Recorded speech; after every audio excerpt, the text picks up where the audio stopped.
The lights inside the private martial arts expo hall hummed softly, reflecting off polished floors and framed posters of action legends. Cameras flashed. Fans whispered. Everyone was waiting for one thing: drama. At one end of the hall stood Michael Jai White. Sharp posture. Athletic build. Confident smile. A man known for explosive speed, raw power, and discipline forged through years of real combat training. Across the room, leaning casually near a display of old movie stills, was Steven Seagal. Older. Heavier. Quiet. No entourage. No show. To some, the contrast felt uncomfortable. A reporter broke the tension. "Michael," she asked, microphone raised, "people online keep comparing you to other action stars from the past. What do you think separates real fighters from movie fighters?" Michael paused, not long enough to seem rehearsed, but long enough to be deliberate. "Real fighters," he said calmly, "don't rely on reputation. They rely on results. Martial arts evolve. Some people evolve with it, some don't." A few heads turned. Steven didn't. He kept his gaze on a black-and-white photo from decades earlier, himself, younger, standing in a dojo overseas. No smile. Just focus. The comment spread instantly. Whispers rippled through the hall. Phones came out. Social media lit up within seconds. Was that aimed at Seagal? Is Michael calling him outdated? Why isn't Steven responding? Michael noticed the silence across the room. For a moment, curiosity replaced confidence. He glanced over. Steven finally looked back. Their eyes met. No glare. No anger. Just stillness. Something about that look unsettled Michael, not fear, but uncertainty. It wasn't the look of a man insulted. It was the look of someone who didn't feel challenged at all. Steven turned away first. That's when the crowd reacted. Some laughed. Some scoffed. Some shook their heads. "Guess the old man's done," someone whispered. Michael said nothing more. He didn't need to. The internet would do the rest. By the time the event ended, the narrative was set. Michael Jai White had spoken. Steven Seagal had stayed silent. To the world, silence meant avoidance. But to those who understood combat, not sport, not performance, but control, silence often meant something else entirely. It meant patience. And patience, when misunderstood, had a way of turning curiosity into confrontation. Because what the audience didn't know, what Michael didn't yet realize, was that Steven Seagal wasn't ignoring the challenge. He was deciding whether it deserved an answer at all. By the next morning, the internet had done what it always did. It chose sides. Clips from the expo spread across social media like wildfire. The comment Michael Jai White had made, measured, calm, but sharp, was looped endlessly. Screenshots of Steven Seagal standing silently, eyes unreadable, became memes overnight. Michael Jai White just exposed Steven Seagal. Old-school myths versus real fighters. Silence says everything. Fans argued. Fighters debated. Influencers reacted. Some praised Michael for speaking facts. Others accused him of subtle disrespect. And right in the middle of it all sat Steven Seagal, completely silent. No interviews. No tweets. No rebuttals. That silence only made things louder. In gyms across the country, trainers played the clip on their phones between sets. "Michael's right," one said. "Doesn't matter what movies you made, this is about real skill." Another shook his head. "You don't stay that calm unless you've got nothing to prove." Meanwhile, Michael Jai White felt the shift too. At first, he brushed it off. He hadn't named anyone. He hadn't insulted anyone. He had simply spoken his truth. But the narrative had grown beyond his control. Every interview now circled back to one question. "Were you talking about Steven Seagal?" Michael answered carefully. "I respect anyone who's dedicated their life to martial arts," he said. "But evolution matters." It was respectful. But it wasn't neutral. Privately, Michael replayed the moment their eyes met at the expo. There had been no challenge in Steven's stare. No defensiveness. Just something calm and old. like a man who had already lived through versions of this before. That bothered him more than an argument ever could. On the other side, Stephen watched the noise from a distance. Not from social media, he didn't care for it, but from people. Calls from old contacts. Messages from students who'd trained under him decades earlier. Quiet voices asking the same thing in different ways. "Are you going to respond?" Stephen always gave the same answer. No. To him, the debate felt familiar. Reputation versus reality. Performance versus purpose. He had seen it in dojos, in military training halls, in places where men talked loudly right before they learned how little noise mattered. Days passed. The tension didn't fade, it sharpened. A mutual acquaintance finally reached out, suggesting something off the record. No press. No audience. Just a private gym where professionals trained. A neutral space. Michael hesitated. Stephen didn't. He agreed without conditions. No cameras. No witnesses beyond necessity. When the message reached Michael, he stared at his phone longer than he expected. So the silence hadn't been avoidance. It had been confidence. That realization stirred something uncomfortable in him, not fear, but responsibility. If this meeting happened, it wouldn't be for show. It would be real.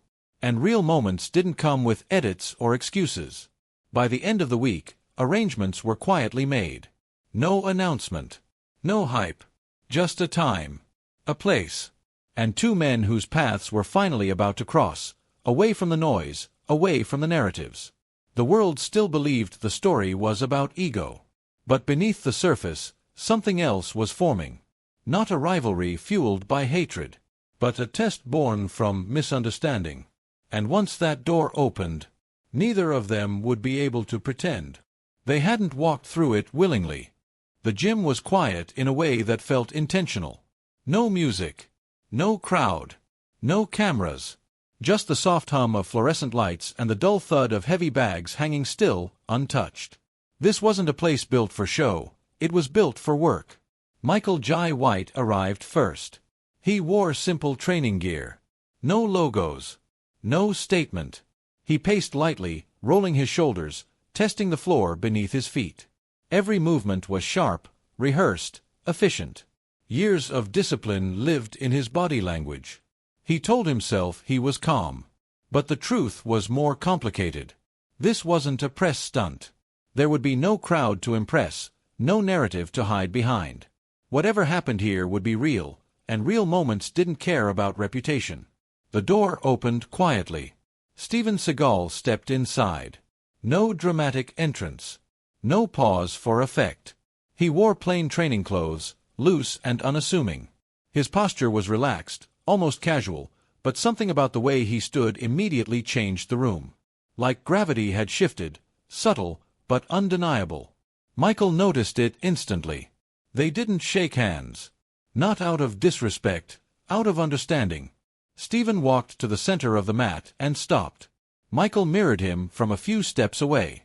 The space between them felt deliberate. Measured. "You didn't say much at the expo," Michael said, breaking the silence.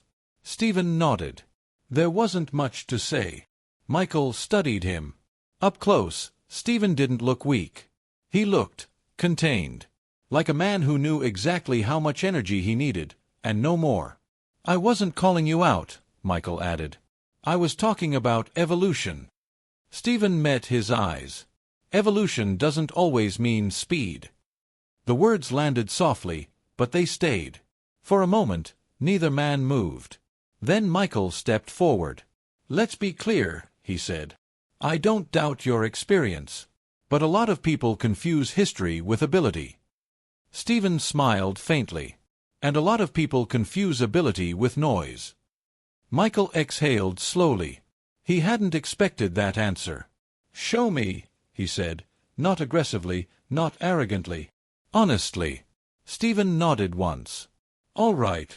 They didn't bow. They didn't square off like fighters in a ring. Instead, Stephen gestured lightly. "Start however you like." Michael hesitated. That hesitation surprised him.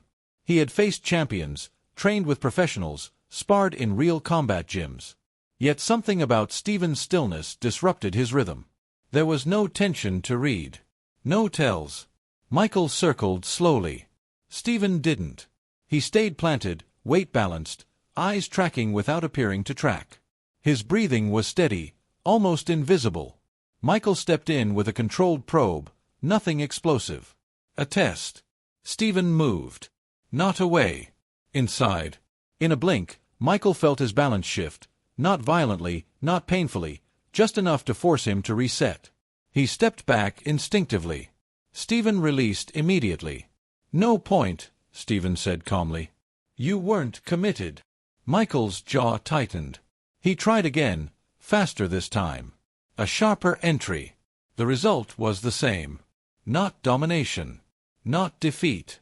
Neutralization. Each time, Stephen redirected energy rather than meeting it.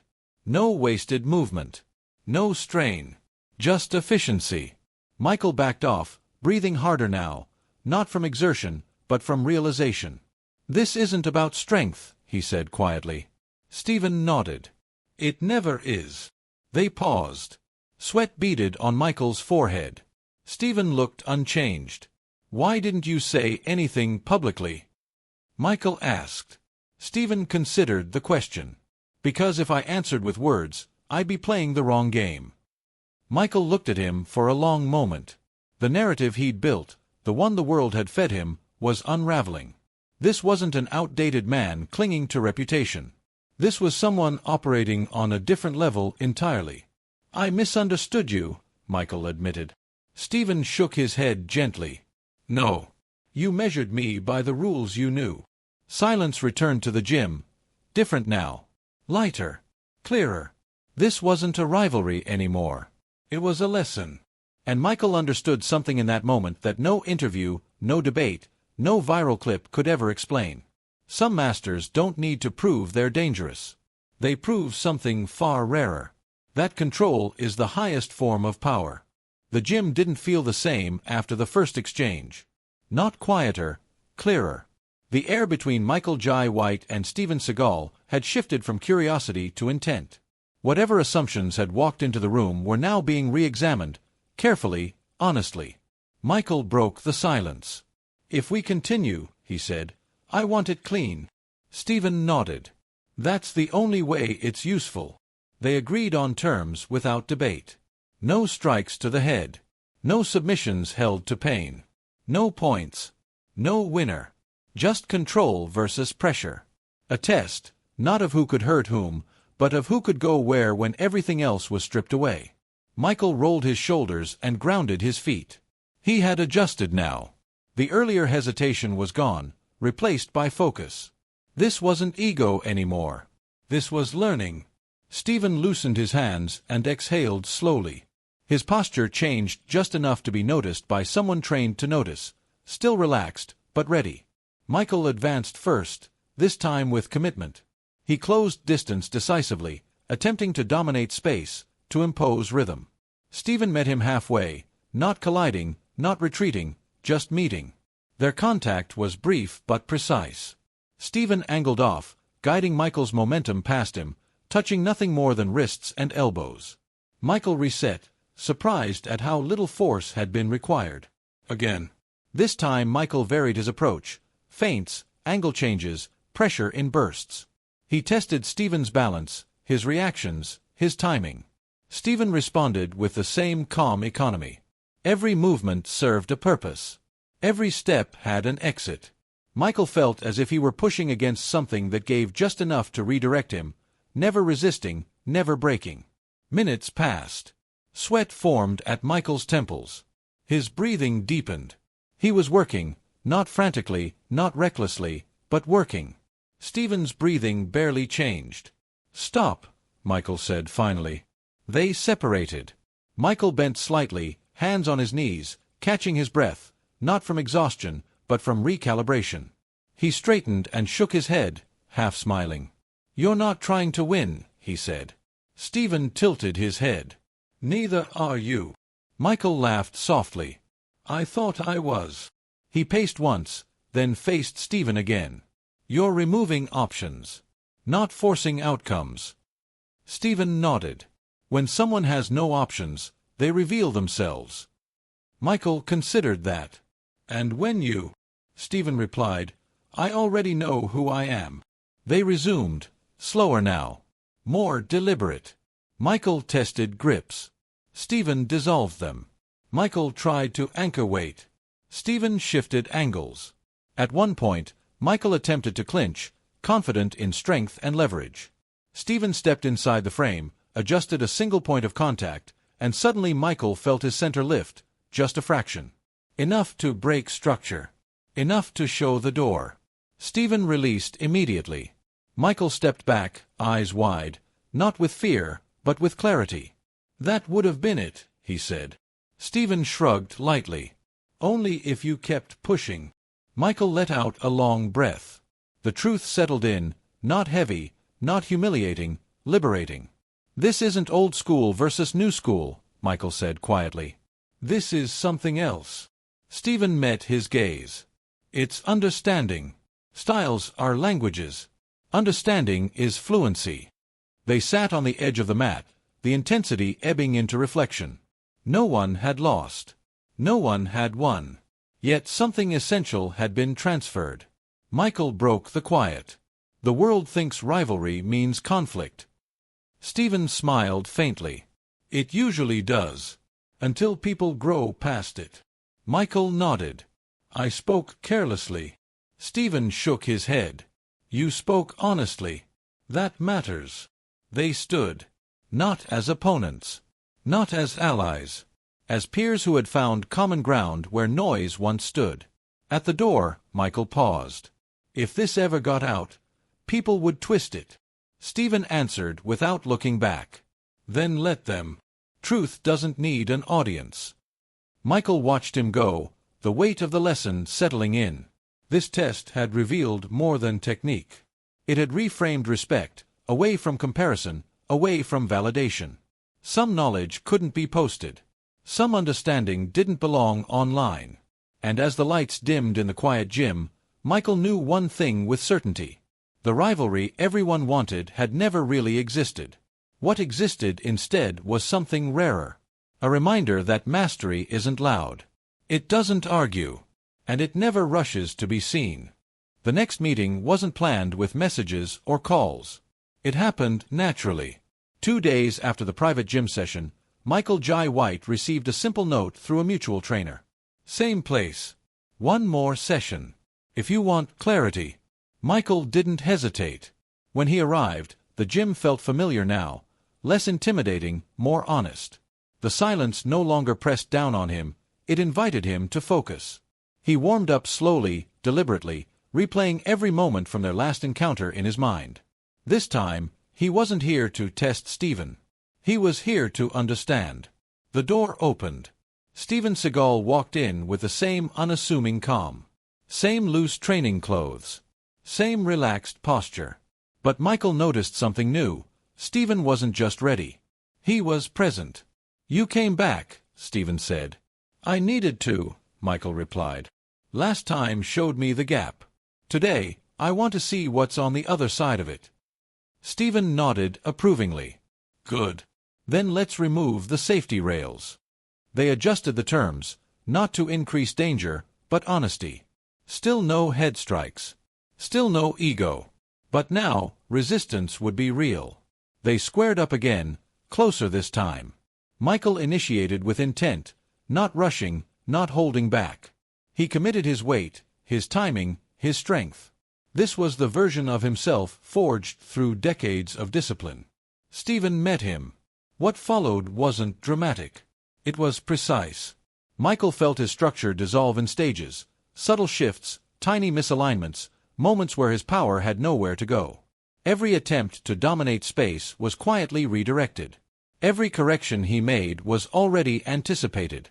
Stephen never forced him down. He let Michael find the ground himself.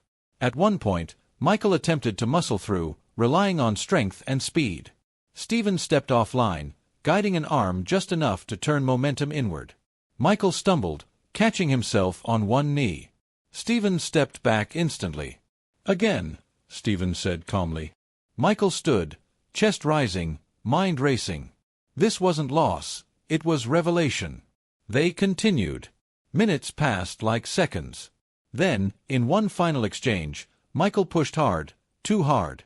Stephen moved inside the frame, adjusted a single point at the wrist and shoulder, and Michael felt the unmistakable truth of it.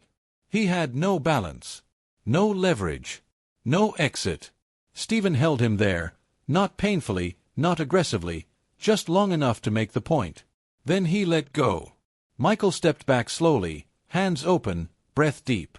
He stared at the floor, then laughed, quietly, genuinely. "That's it," he said. "That's the moment." Stephen tilted his head.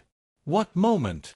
"The one where you realize," Michael replied, looking up, "that fighting isn't about being better than someone else. It's about being better than who you were when you walked in." Stephen smiled, just slightly. They sat down on the mat, the tension fully dissolved now. "I thought silence meant avoidance," Michael admitted. "I see now it meant discipline." Stephen nodded. "Silence lets people project. That's how you learn what they're really fighting." Michael exhaled. "I spoke publicly without understanding privately." "You weren't wrong," Stephen said. "You were incomplete." The words carried no judgment, only truth. Michael leaned back, staring at the ceiling. "People want rivalry. They want dominance. Someone to win." Stephen replied, "Winning is temporary. Understanding lasts." The gym felt lighter now, as if something unresolved had finally been set down. Michael stood and extended his hand, not as a gesture for cameras, not as a statement, but as respect. Stephen took it. Their grip was firm, steady, equal. "No one needs to know what happened here," Michael said. Stephen released the handshake. "That's usually how the most important things work." As they left the gym separately, Michael felt something unfamiliar, peace without validation. The need to prove had vanished, replaced by clarity.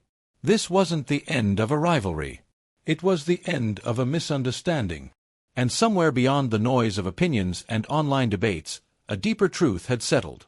Real masters don't seek to be compared. They seek to be understood. And sometimes, the most powerful moment isn't the strike everyone waits for. It's the realization that no strike was ever needed. The world kept talking, even when the two men stopped. Commentary shows dissected clips from the expo. Podcasts debated technique, age, speed, relevance. Social feeds recycled the same question with louder language each day. Who would really win? But inside the quiet spaces where truth tends to live, something had already changed. Michael Jai White felt it first. He returned to his own training with a different posture, less urgency, more patience. He slowed drills he had once rushed. He paid attention to transitions instead of finishes. When students asked him about power, he spoke about balance. When they asked about dominance, he spoke about timing. They noticed. "Coach," one student said after class, "you're teaching differently."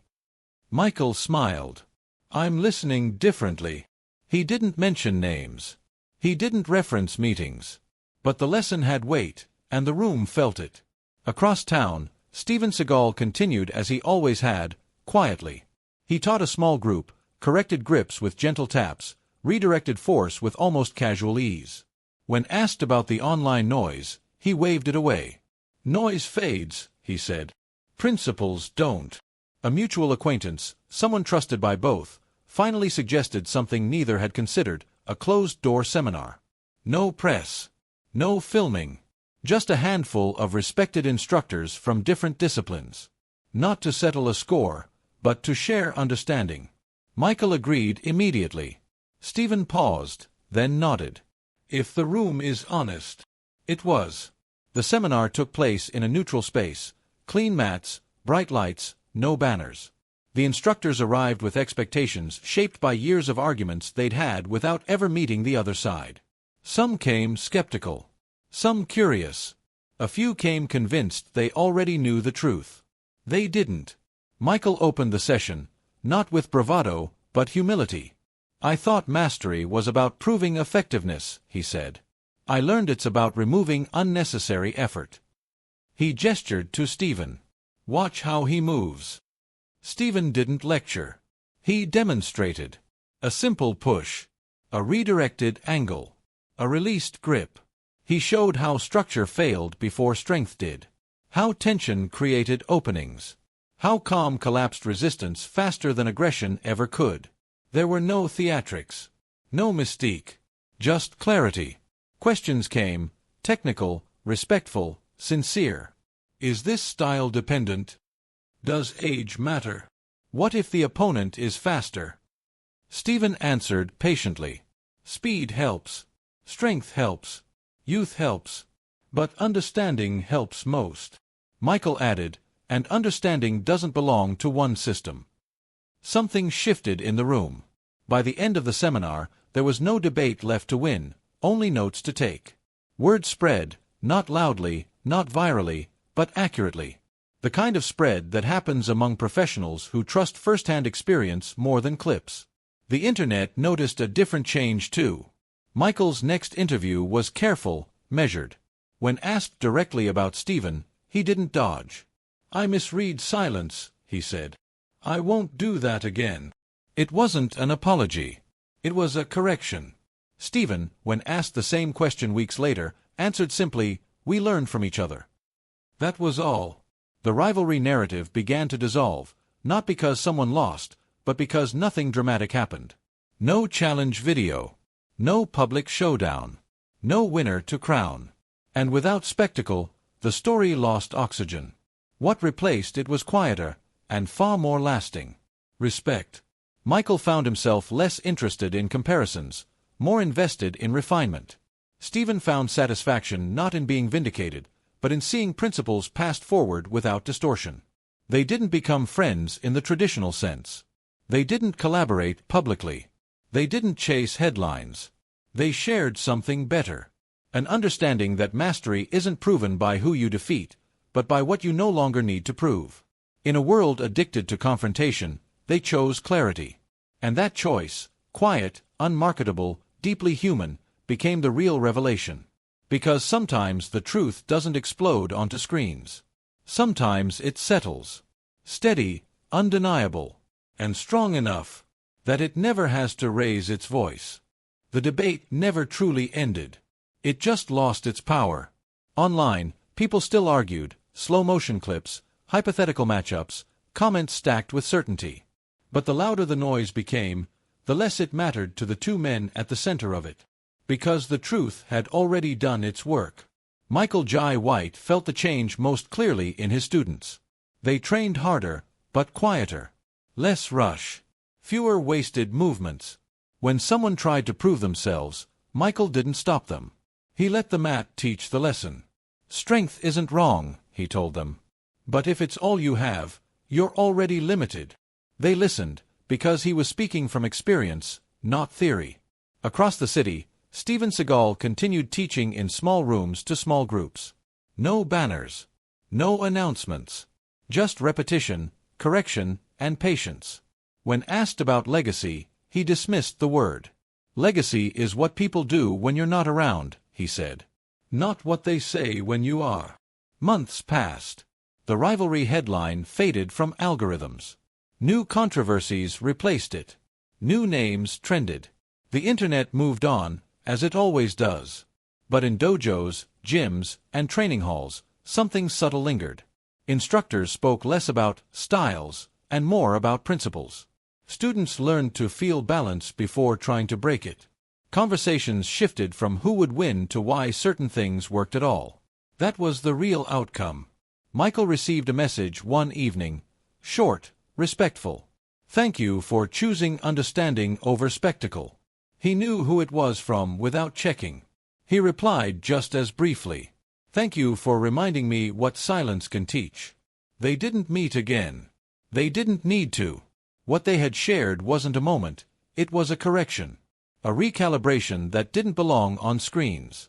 At a small seminar months later, a young fighter asked Michael the question everyone once obsessed over. Who's better?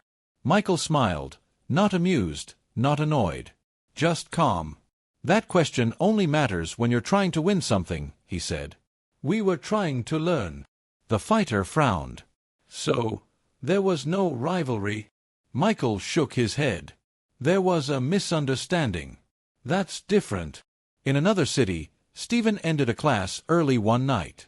He watched his students pack up, sweaty, focused, quieter than when they arrived. One of them lingered. "Why didn't you ever respond publicly?" the student asked. Stephen considered the question carefully. "Because if I had," he said, "people would remember the words, not the lesson." The student nodded slowly. That was the point. In a world obsessed with proving, two men had chosen something harder. Restraint. Humility. Clarity. Not because it looked good, but because it was right. And that choice rippled outward in ways no headline ever could. The Untold Rivalry didn't end with a winner. It ended with understanding. And understanding, unlike fame or debate, doesn't fade. It settles. It stays. Final moral. True mastery doesn't demand comparison. It doesn't chase validation. And it never needs to raise its voice. Because the strongest form of power is knowing exactly who you are and having nothing left to prove.